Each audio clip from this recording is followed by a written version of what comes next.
morning. It is 6 o'clock and it is day 3 of our 5-day Path to Success challenge. So I'm really glad to be here again today at this bright and early time of the morning.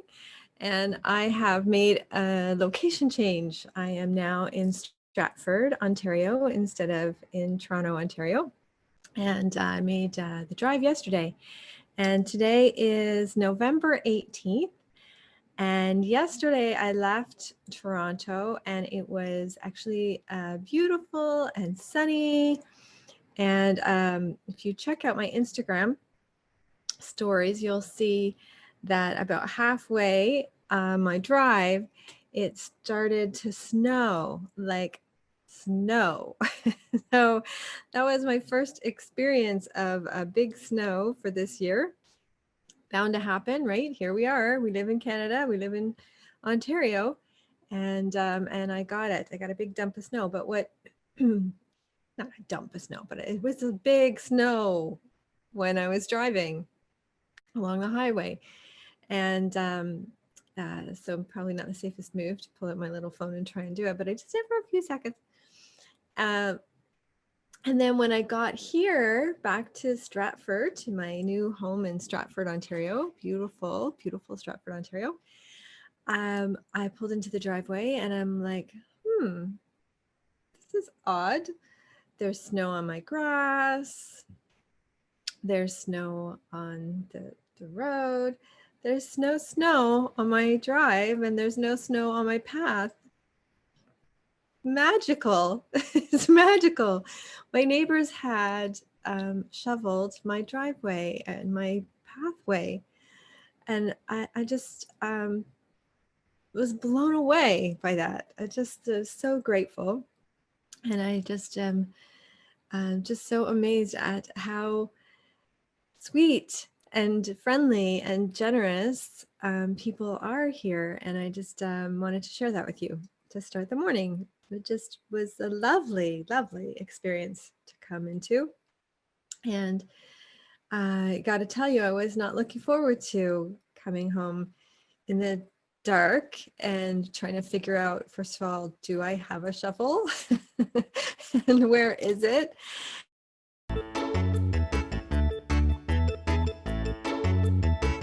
I hope you can hear me. Some technical difficulties here. So I'm hoping that everything's working out fine here on my phone. I had to disconnect from my computer. So I was raving about my neighbors helping me out with my snow removal. And now I'm going to complain about my internet in Stratford. That is a big problem here. I am very sorry because it just lost the connection. And I am not able to restore the connection on my computer. So you have now got me on this teeny tiny little screen. I've got this whole setup, but now you have me on this teeny tiny little screen on the computer, but that's okay. I mean, on my phone, so that's okay. So, whatever, life happens. So we're gonna just continue on day 3 of our path to success. So I am Fiona Bennett. I am a life coach, and I am here to help you reach your goals. That's my goal always, is to try and help you reach your goals. And I am still excited because I have a couple clients who contacted me that I work with, that I contacted me yesterday, who have been just doing amazing and are just getting there. So it's always so exciting when that's happening. And one who has set some goals for 3 months, who is surpassed those before the 3-month mark, and is absolutely well on her way to the goals for her 6-month and 12-month mark already. And so that's just so exciting to see that happen. And another client who has been working on things more gradually, but is now seeing the fruits of her labor in such a rapid way and an exciting way. And that's what happens is, and we're going to talk more about this later as we go, but you have to sow before you reap. And so don't give up. Don't give up, because you might not see what it is that you want immediately, but if you continue to do the work that is necessary, the inner work that's necessary, and the actions that are needed to be taken on outside. So yeah, you have to do the inner work. Absolutely. If you don't do the inner work, nothing is going to happen. Nothing is going to happen with lasting results. You might see some things, but nothing lasting will happen, and you won't feel the difference. So that's a really important part as well, is you want to feel different. You don't want to just have some external change. You want to feel different in your life and have lasting differences. So you have to do the inner work, and you have to take the steps required. You have to do the outer work too. So when you do that, when you put in the work, you will see results. And once it happens, it happens. So that's what's happening for this person. Is it felt for her for a long time like, nothing was happening. Now I could see the changes. I could see it. I could feel it. I could feel the change in her energy. I could feel the change in her vibration rising. Um, but And she could feel the change, but she couldn't see it manifesting yet. And now, once it starts, it starts. So it starts like a snowball effect. And now that's what she's seeing. And it's just so exciting. So I wanted to share that, because when you're starting on it, you might still be thinking like,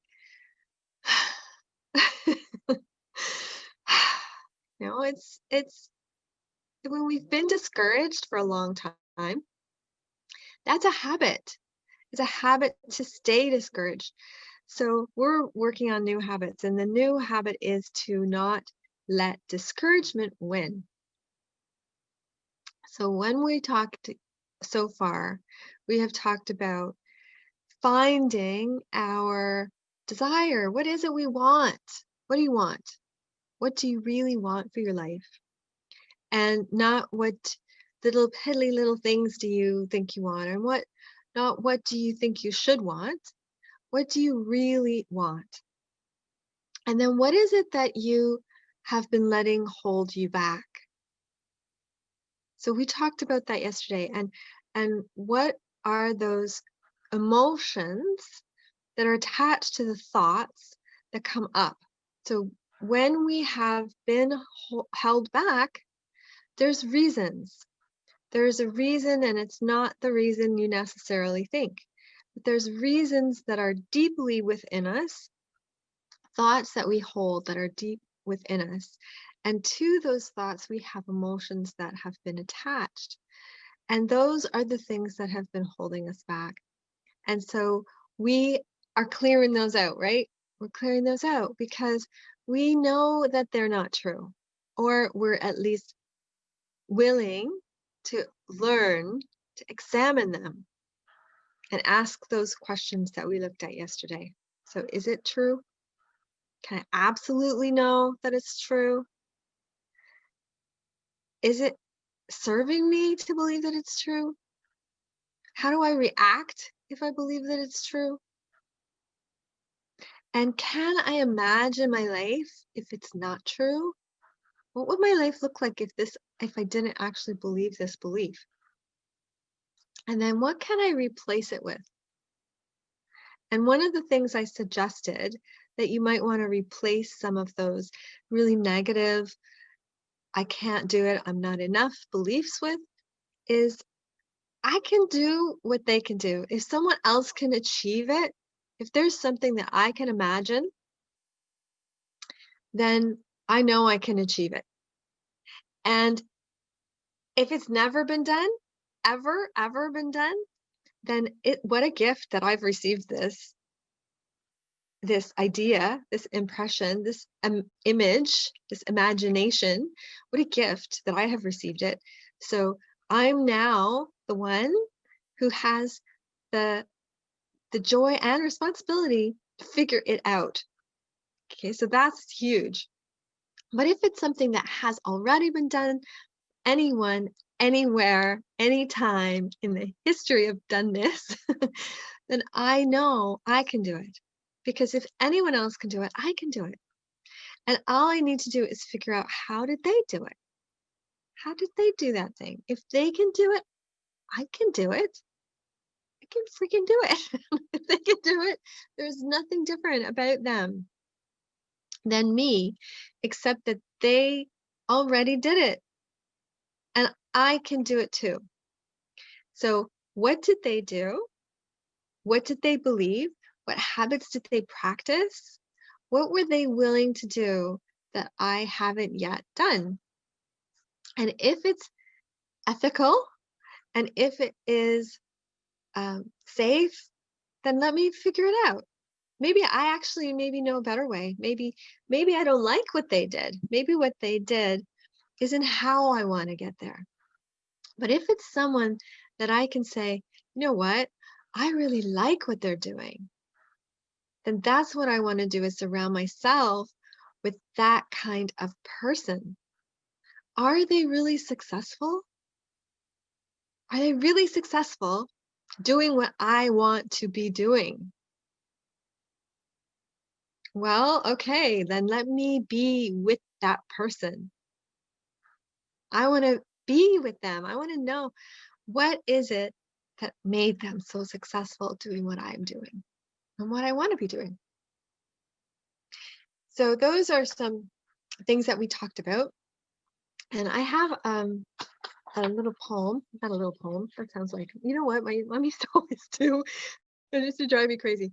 I worked in a lot of different jobs. I was a nurse originally, like, I worked since I was 13. I wasn't a nurse at 13, but my big job, my first real profession, was as a registered nurse. And then my last real profession before life coaching, I was a health physics instructor at a nuclear facility. And my mom used to always say, "How's your wee jobby going?" My mom was Scottish. So, "How's your wee jobby going?" So I was a health physics instructor at a nuclear facility, and she would ask me, "How's your wee jobby going?" And I always felt a part of me respond to that like, "Oh my goodness," so minimizing, right? So I just said, I'm going to read this little poem, and that's very minimizing. So, and I don't mean it that way, because I love Mary Oliver. Mary Oliver's poetry I find inspiring, beautiful, touches my heart and soul. So I don't mean it that way. So I'm going to put my glasses on, otherwise I won't see a thing. And I'm going to read from her collection called Felicity. I think it's a very beautiful collection. Leaves and Blossoms Along the Way. It's the name of this poem. If you're John Muir, you want trees to live among. If you're Emily, a garden will do. Try to find the right place for yourself. If you can't find it, at least dream of it. When one is alone and lonely, the body gladly lingers in the wind or the rain, or splashes into the cold river, or pushes through the ice-crusted snow. Anything that touches. God or the gods are invisible, quite understandable, but holiness is visible entirely. Some words will never leave God's mouth, no matter how hard you listen.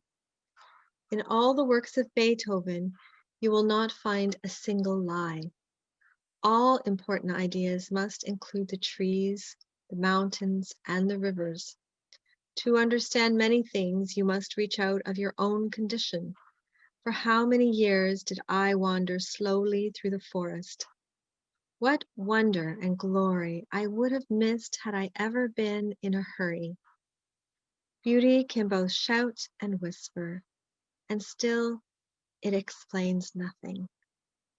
The point is, you're you, and that's for keeps.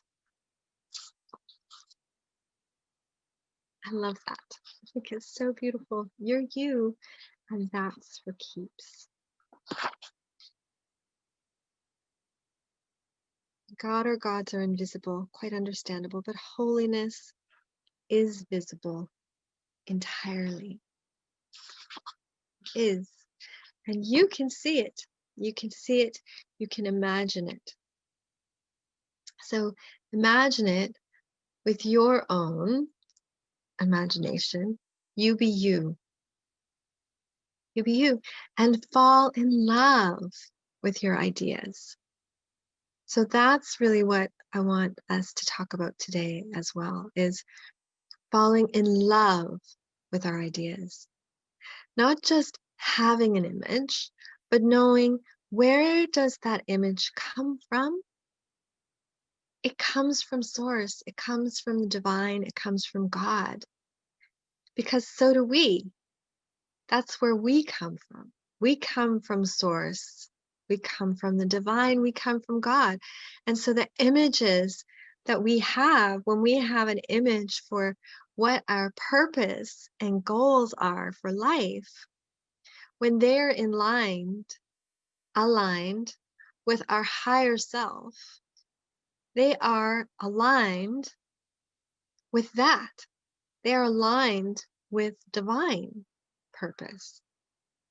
They are gifts to us from God. We're drawing on the most sacred parts of us when we draw on that part of our imagination. Even when it's material things. So that's one of the things that I think a lot of people really need to challenge, or may want to challenge, when we're talking about our goals and wants, is often when we start talking about material things, monetary things, riches, there is a misconception that that is anti or opposed to God.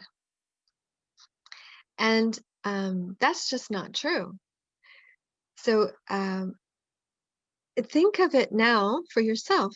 When you are considering money, what kinds of beliefs do you hold? Do you hold that money is a gift from God, or do you hold it as the root of all evil? And it's really important to understand for yourself which part of the fence you fall on when you're considering that. If you hold a belief that money is evil, and that's a strong way of saying it, but we all have ways of expressing that, or having had that message planted in us, then it's going to be very difficult for you to attract money or keep money, ask for money, charge money, save money, spend money. All of those things, excuse me, are going to be extremely hard if money has a really bad, not just negative, but bad connotation for you. So when I say evil, so many of us were raised with certain messages around money that, those people have money and we don't. And our families took great pride in the fact that our family, was able to survive without it. And, they were privileged, and privileged was not considered to be a positive term. Privilege was considered to be snobby, or snooty, or think they were better than, or lazy, or incapable of providing for themselves, or lack of work ethic. All of those terms were attached to that word privileged. And great pride attached to the fact that we were not. we were not privileged. We did not have it easy. We had it hard. So terms like we have to work for our money. We have to work for what we get. And, nobody handed it to us.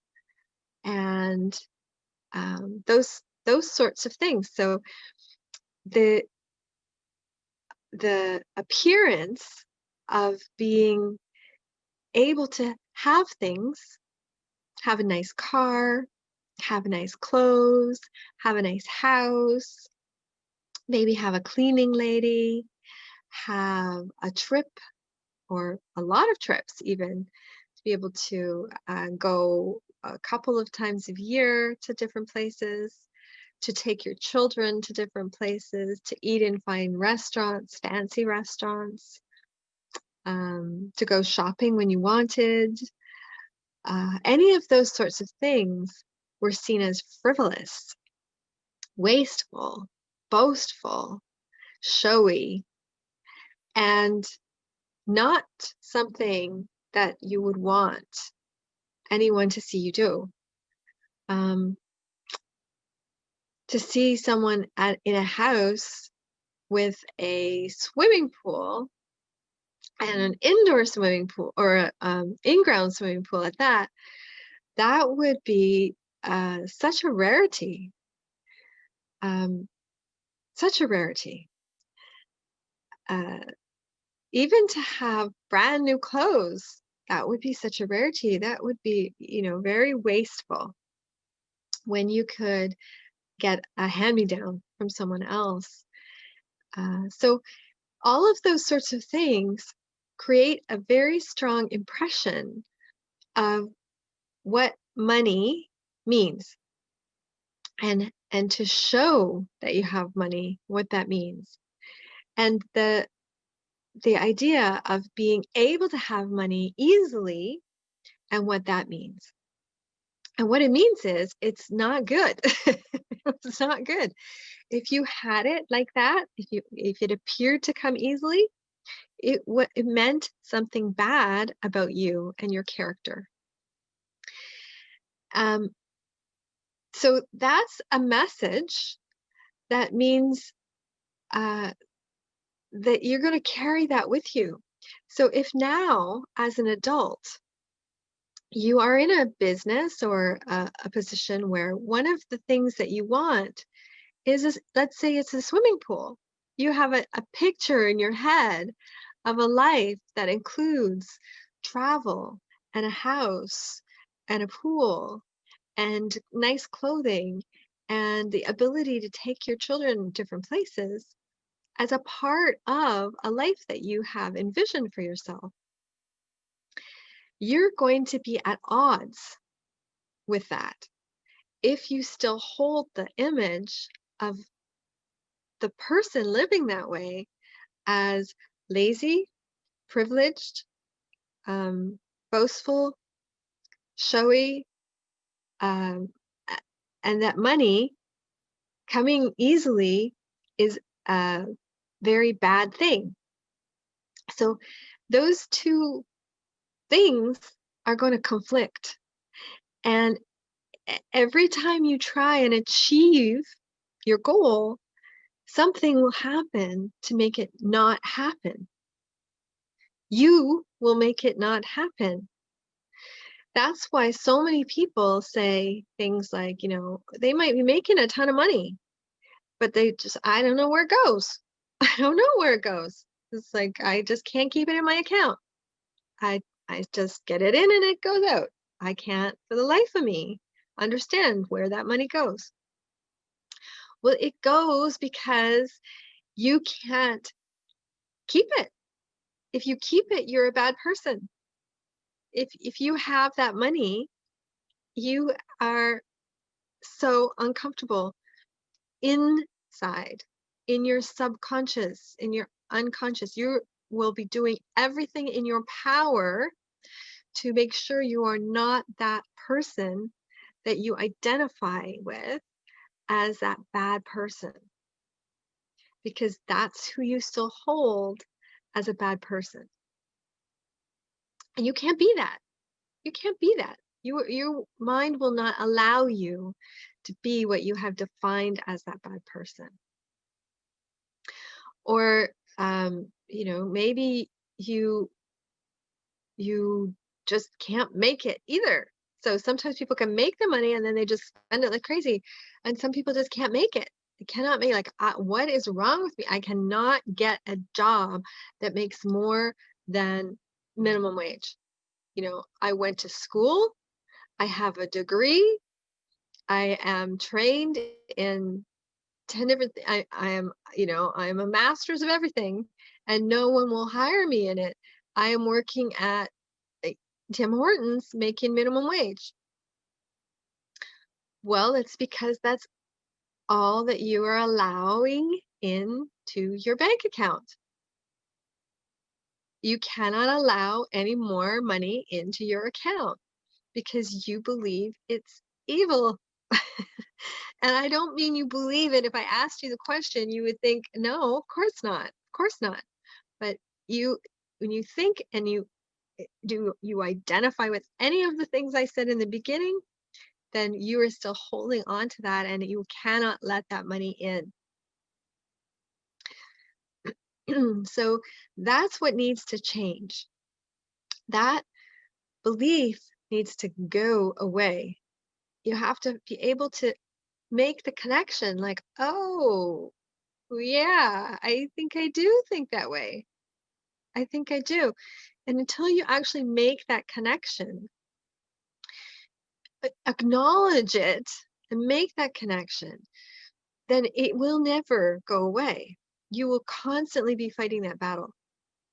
And it's the same. So you have to do that exercise we did yesterday with this concept, because you have to be able to fall in love with your dream in the subconscious just as much as in the conscious level.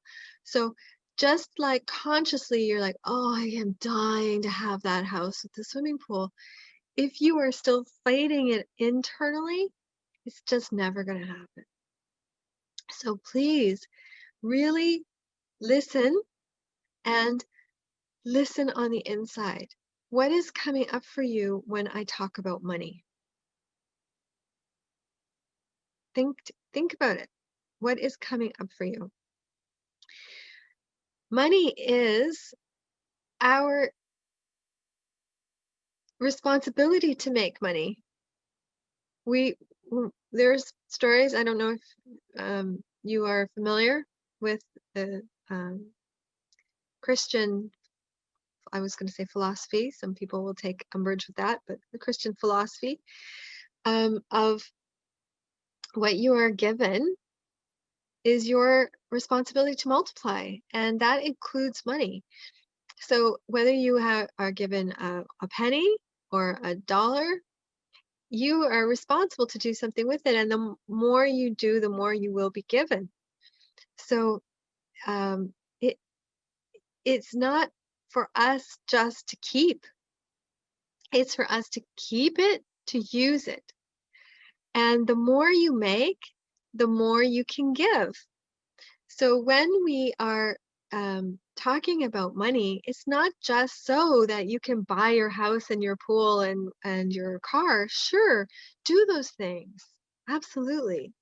And then know that that also helps to employ people to build your house and your car and your pool.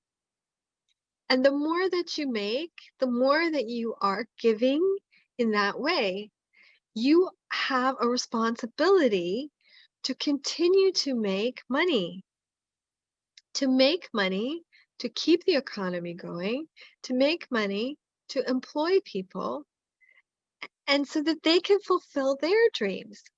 When you don't fulfill your purpose, you are robbing someone else of the opportunity to fulfill their purpose.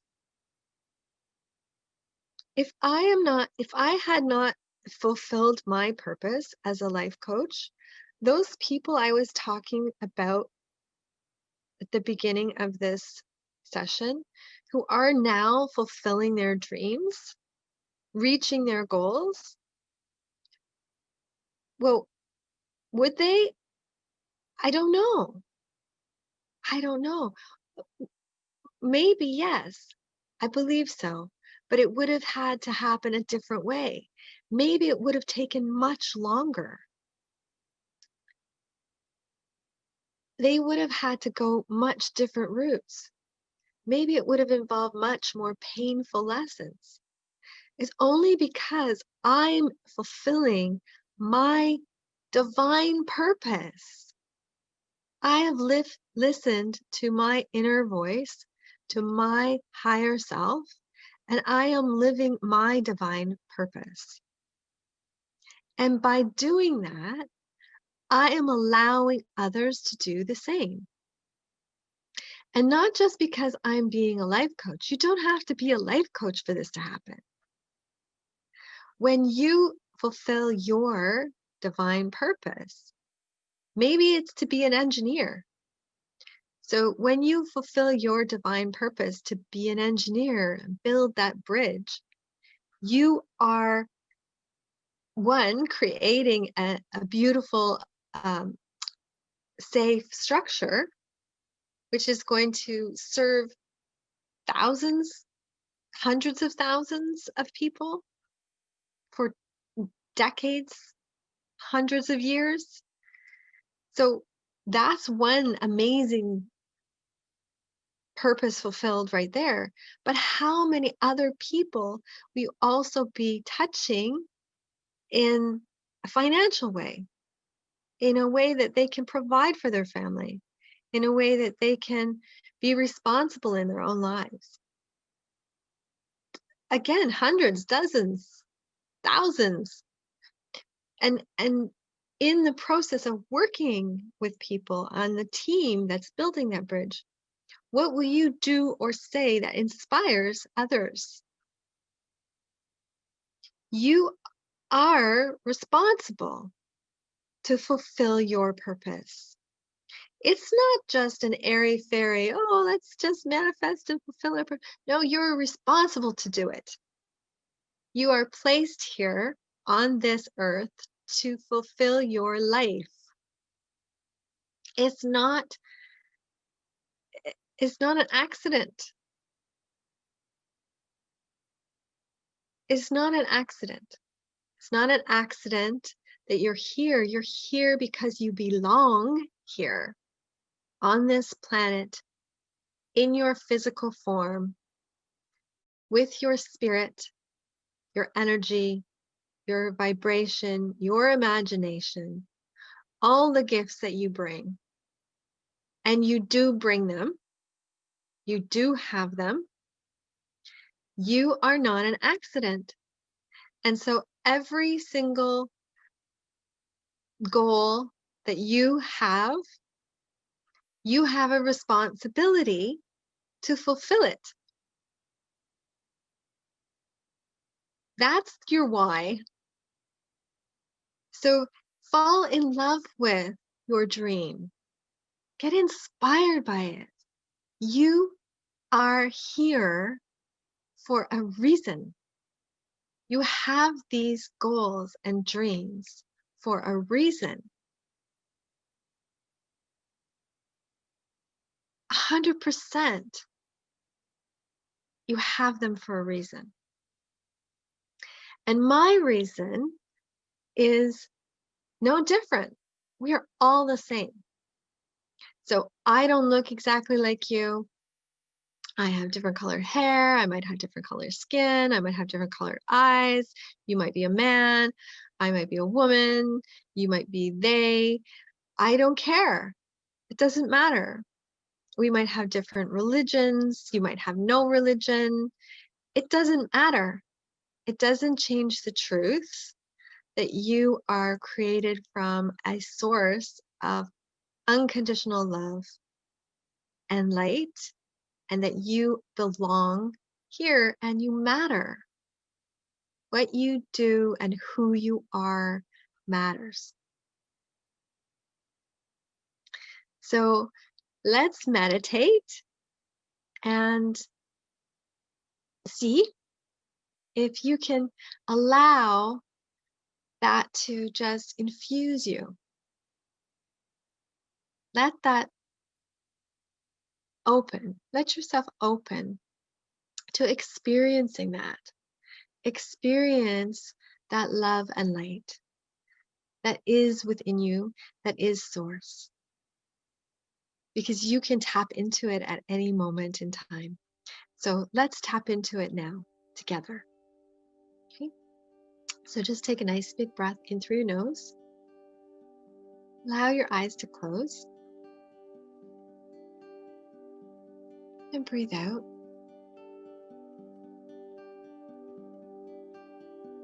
And again.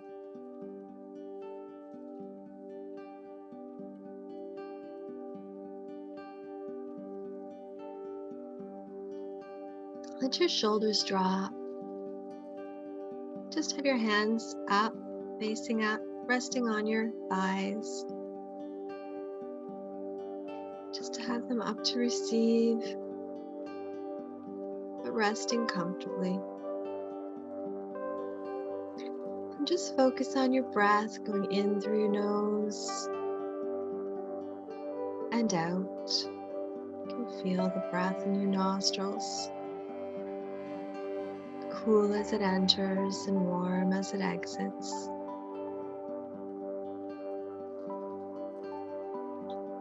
Allow the space between your eyes to relax.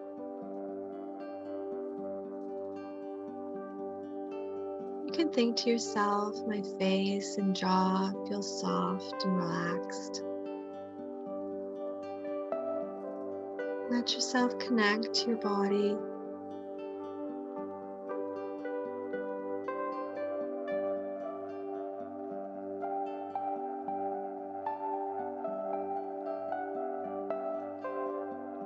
And just keep breathing gently at your own pace.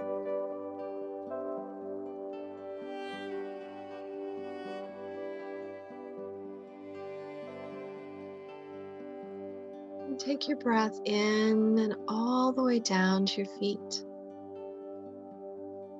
And all the way up to the crown of your head.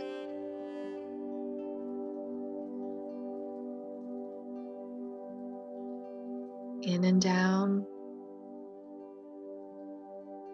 And up and out through the crown of your head.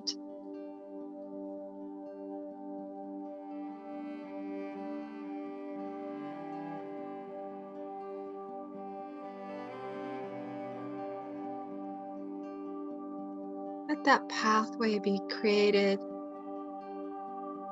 Let the breath flow in and down and up and out through the top of your head.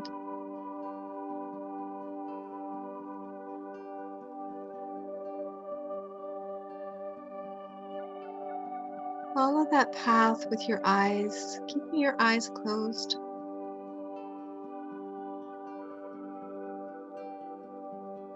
In and down and up and out through the top of your head.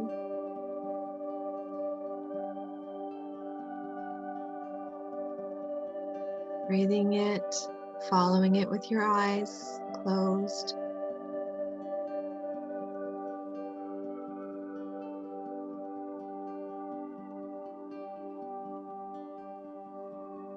And on your next out breath, bring your eyes up and out and above the top of your head.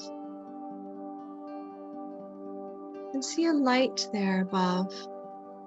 Visualize a light up above, about a foot above the top of your head.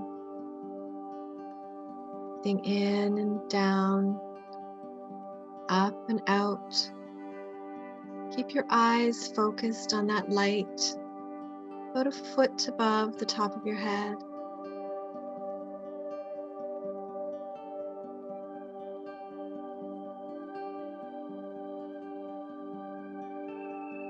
Keep your eyes focused there on that light.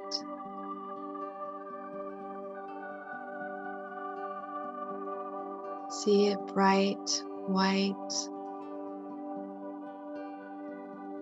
Now your next breath, allow that light to just stream in through the opening at the top of your head, to begin to pour in to you.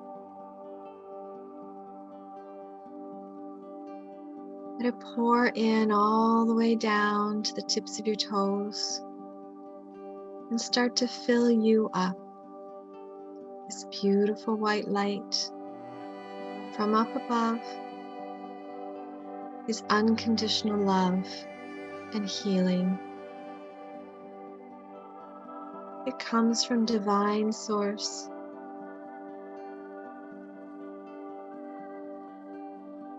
See it as it fills your feet, moves up through your calves. This beautiful white light of unconditional love and healing, filling you up all the way through your thighs,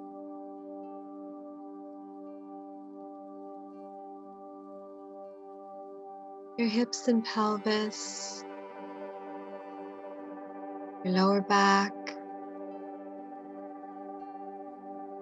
your chest and upper back, all down your arms and hands and fingers. All through your throat is filled with this beautiful light. Your face, your whole head. And now it spills up and over and starts to cover you completely with this beautiful white light of unconditional love and healing.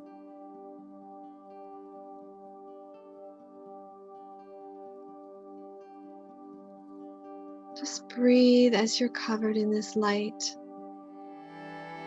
Allow yourself to feel the light completely embrace you and envelop you. See yourself shining with this light from the inside out.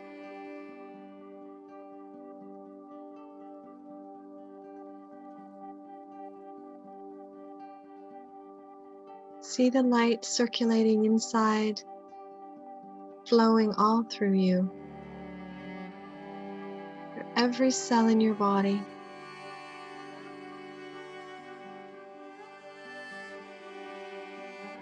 See it flow all through your heart center with every breath that you take.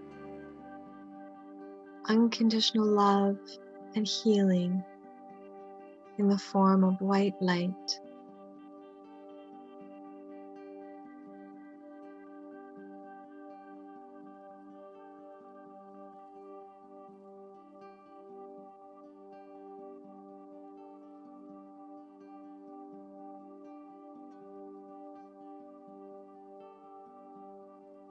As you connect this light with your heart center, focus your attention there in the center of your chest.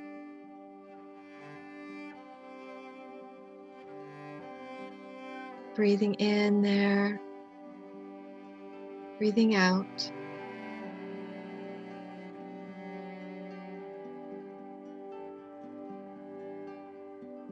Feel that light intensify and glow even brighter.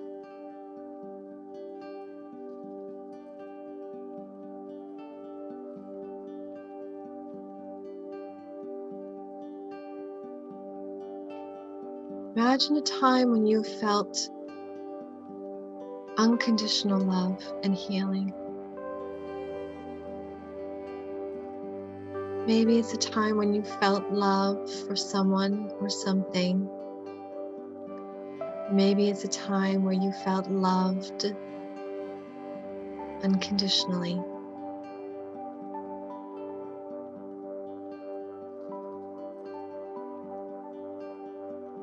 Might be for yourself,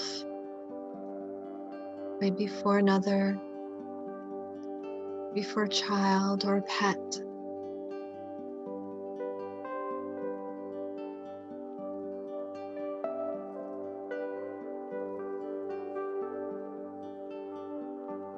Think of that moment in time now. And just breathe in and out through your heart center.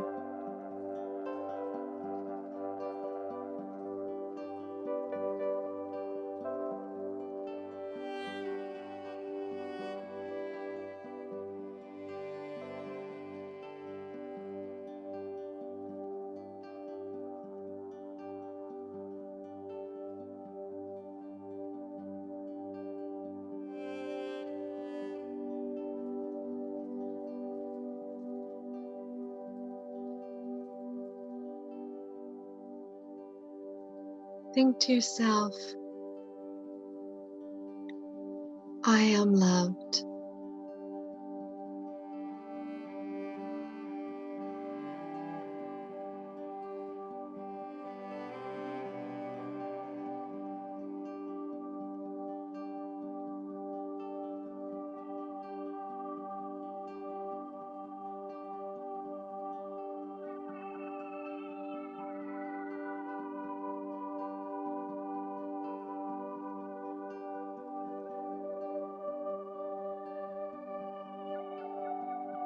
Just breathe and connect.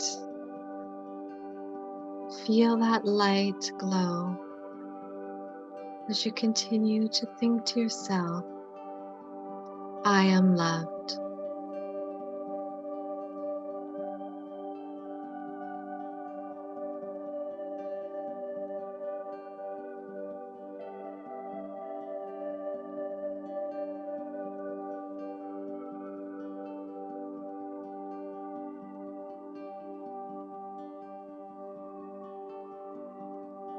And now think to yourself, I am loving.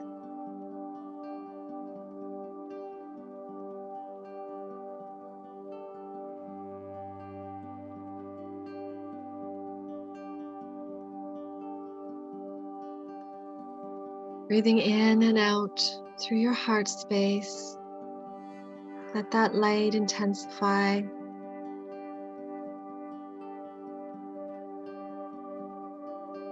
Feel it in the center of your chest.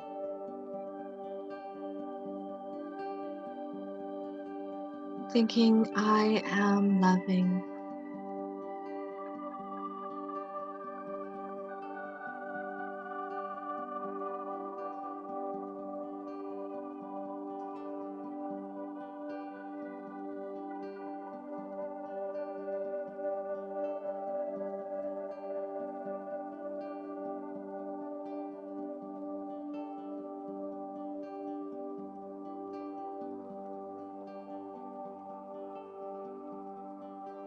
Now draw a nice big breath in through your nose,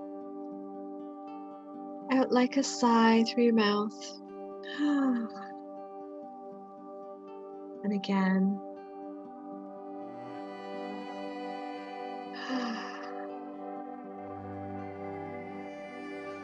And again.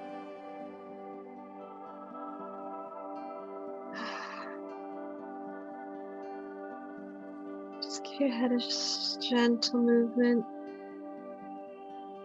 Roll your shoulders. You can stretch if you like. Just start to breathe yourself back into the present. And just open your eyes. You are loved. You are loving.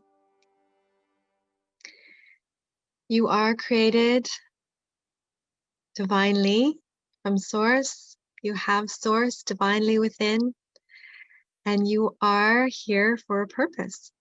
You do belong and matter. So knowing that, take some time today and create a letter of love to yourself and to your goal. You have dreams. You have goals. And that's good. It is good.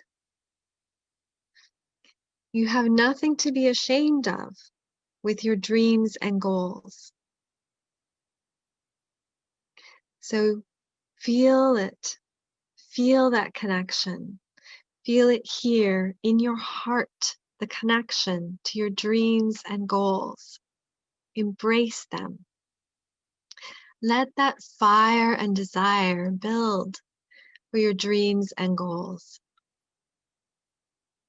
And when the doubt or the shame or any of those old beliefs arise, do your work. Ask the questions. Acknowledge it. Don't pretend that they're not there. Acknowledge those questions. Do your work. Clear that energy. So write your letter today, and I would love to hear if you want to just let me know you wrote it, that would be great. Or share your letter, that would be wonderful too, or portions of your letter. Take a picture of your letter, send it to me, that would be fantastic. And I wish you a wonderful, wonderful day.